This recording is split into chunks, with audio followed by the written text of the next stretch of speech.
আসসালামু আলাইকুম। আমি আসছি আজকে নার্সারিতে, আর আমার নাম হচ্ছে খাদিজা।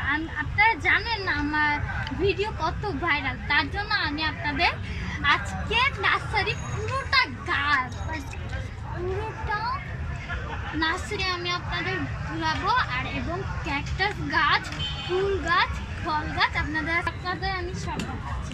দেখুন এখানে কত সুন্দর ফুল গাছ আছে, এটাকে বলে হলুদ ফুল। আর এখানে আছে পেঁচানো পেঁচানো গাছ, দেখতে পাচ্ছেন আপনারা। এই গাছটা অনেক সুন্দর, আর এই গাছের মাটির গোড়াটা খুবই সুন্দর। এখন দেখুন আপনাদের আমি আরো কয়েকটা গাছ দেখাবো।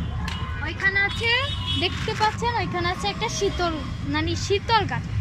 এখানে আরো লম্বা লম্বা পাতা গাছ, ওইটার নামটা আমি ভুলে গেছি, তার জন্য আপনাদের বলতে পারছি না, সরি। এখানে দেখুন আরো কয়েকটা প্রজাতির গাছ আছে নিচে। আপনাদের এখানে অনেক প্রজাতির গাছ দেখাচ্ছি, তো দেখানো হয়।